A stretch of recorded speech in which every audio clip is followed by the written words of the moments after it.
14.1 का 7वां प्रश्न देखिए, एक वृत्ताकार मैदान की त्रिज्या 50 मीटर है, अंदर चारों तरफ 5 मीटर चौड़ा रास्ता है, 30 रुपये प्रति वर्ग मीटर की दर से रास्ते में टाइल्स लगाने का खर्च बताइए। ठीक है, तो यहाँ पर समझना होगा। देखिए, पहले चित्र द्वारा समझ लेते हैं।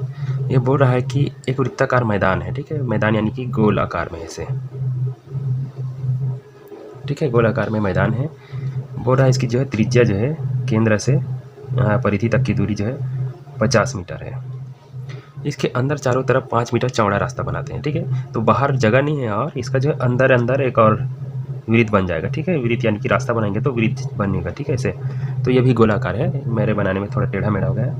तो ये जो 5 मीटर चौड़ा है, यानी कि इसकी चौड़ाई को अगर नापा गया तो ये जो है 5 मीटर है। ठीक है, अब बोल रहा है 30 रुपये प्रति वर्ग मीटर की दर से रास्ते में टाइल्स लगाने का खर्च बताइए। यानी कि ये जो है इतना जो है रास्ता बन गया है। ठीक है, ऐसे पूरा गोल से रास्ता बन गया है, इसमें 30 रुपये प्रति वर्ग मीटर की दर से टाइल्स लगाया जा रहा है। ठीक है, तो ये जो है हमें इस टाइल्स लगाने का खर्च बताना होगा। ठीक है, तो यहाँ पर देखने वाली बात यह है कि इसका जो बाहर वाला वृत्त है वो तो 50 मीटर इसका हो गया है। ठीक है, त्रिज्या, लेकिन एक और वृत्त बन रहा है अंदर की तरफ, इसका त्रिज्या कितना हो जाएगा आसानी से बता सकते हैं आप। देखिए, इतना जो है 5 मीटर है, यानी कि इतना 50 था, उसमें जो है 5 मीटर हमने कम कर दिया है, तो कितना हो जाएगा, 5 कम करेंगे तो 45 हो जाएगा। ठीक है, तो समझ में आ गया। तो इसी को चलिए अब हल करके दिखाते हैं।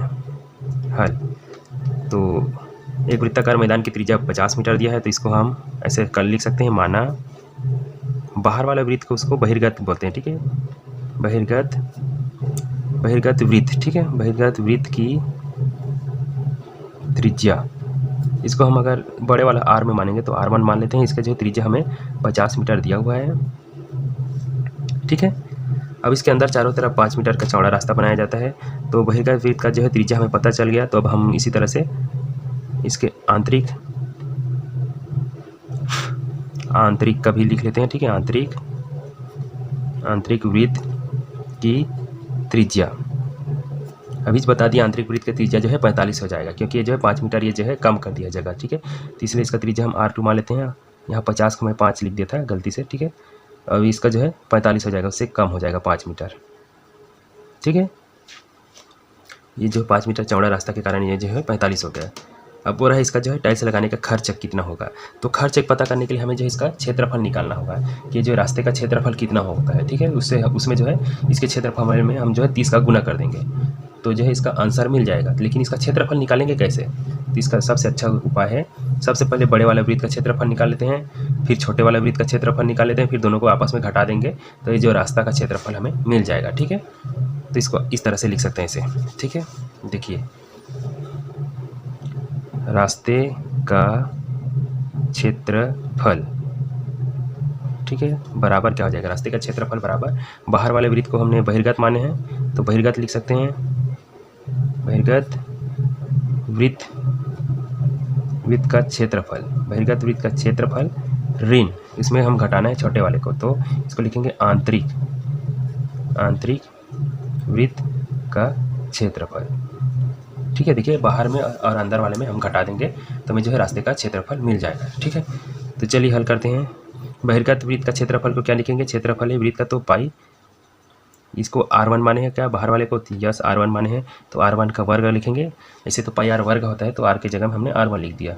ऋण आंतरिक वृत्त का क्षेत्रफल, तो ये इसमें भी पाई रहेगा, इसको R2 माने हैं आंतरिक वाला, तो R2 का वर्ग कर देते हैं। ठीक है, अब चलिए इसको इसमें मान रखते हैं, तो पाई का मान पाई रहने दीजिए फिलहाल। ठीक है, और यहाँ देखिए R1 का मान क्या हो जाएगा, R1 का मान जो है 50 है, तो 50 का वर्ग हो जाएगा। देखिए R का वर्ग है तो 50 गुना 50 लिख सकते हैं वर्ग के जगह में।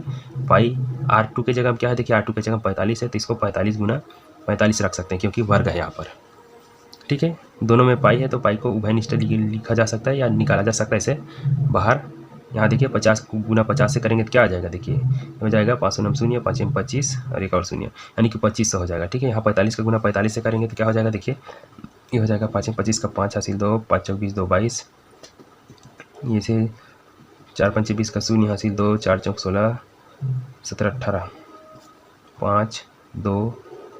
ठीक है, ये जो है 2025 आ रहा है। ठीक है, 45 गुना 45 किए तो अब देखिए ये जो है 2500 में हमें 2025 को घटाना होगा, ठीक है। तो चलिए घटाते हैं, क्या मिलेगा। ये 0 में 5 घटाएंगे तो 5 हो जाएगा, समझ लीजिए। यहाँ पर 10 है तो या 9 हो जाएगा, 9 हो जाएगा तो 9 में 2 घटाएंगे तो 7। ये जो है 4 हो गया, 4 में 0 घटाएंगे तो 2 में 2 खत्म हो जाएगा, ठीक है। तो हमें जो है रास्ते का क्षेत्रफल इतना मिला है, पाई गुना 475, ठीक है। यहाँ पर पाई का मान रख के इसको जो है हम हल भी कर सकते हैं, ठीक है। पाई का मान 22/7 होता है, या फिर ऐसे लिख सकते हैं, अगर 22/7 नहीं कटेगा तो इसको जगह में हम 3.14 ऐसे लिख सकते हैं, ठीक है। तो वो देखते हैं इसको, क्या ये 7 से कट जाएगा, ये वाला देखते हैं। 7 से 7 छक्का 42, 43, 44, 45, 46, 47, 5 आ रहा है, इधर 5 है तो 55 जो है 7 से नहीं कटेगा, ठीक है।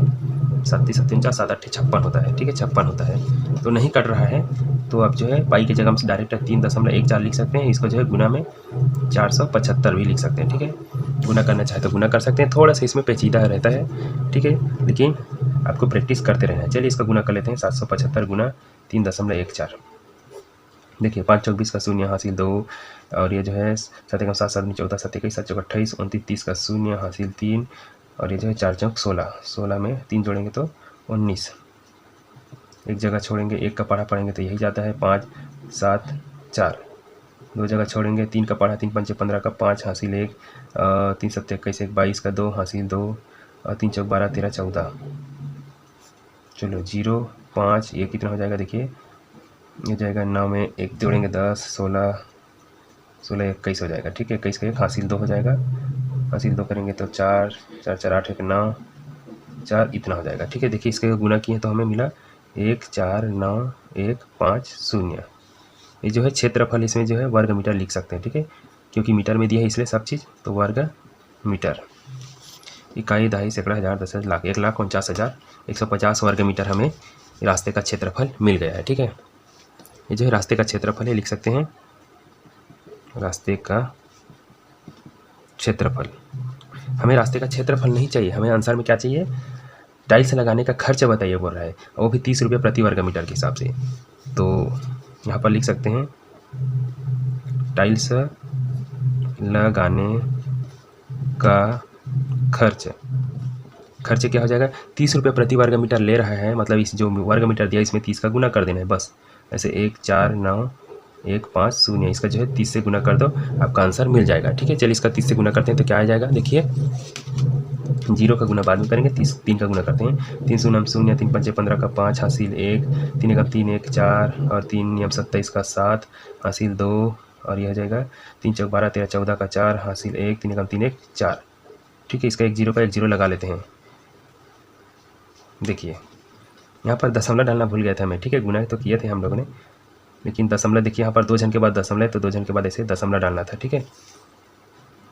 तो यहाँ भी 2 जन के बाद दशमलव डालेंगे ऐसे, तो इसका 2 0 जो है हट जाएगा, ठीक है। तो 2 0 हटेगा तो क्या मिलेगा हमें, 44,745, ठीक है, 44,745 इसका जो है रुपये खर्च हो रहा है, ठीक है, रुपये है, खर्च बोल रहे हैं इसलिए रुपये लिखेंगे इसमें, ठीक है। यही आपका आंसर है। आपकी पुस्तक में अगर दशमलव में कोई भी थोड़ा बहुत अलग लगेगा तो कोई बात नहीं, मेन आंसर जो है इतना आएगा ही, इसके आगे जो है दशमलव में कुछ आगे पीछे होता रहता है, ठीक है। तो इस तरह से इसको बनाया जाता है। उम्मीद करता हूँ आपको वीडियो समझ में आया होगा, और वीडियो अच्छा लगा तो लाइक कर देना, कमेंट करके बताना आपको कैसा लगा। चैनल को सब्सक्राइब नहीं किए होंगे तो सब्सक्राइब भी करते जाना। चलिए मैं जो है आपको पूरा वीडियो दिखा देता हूँ, आपको इसको जो है नोट करना चाहे तो नोट कर सकते हैं, ठीक है। तो ये है पूरा वीडियो, स्क्रीनशॉट लेके लिखना चाहे तो भी लिख सकते हैं, या फिर वीडियो को पॉज करके भी लिख सकते हैं, ठीक है। मिलते हैं और भी बाकी दूसरे प्रश्नों के साथ।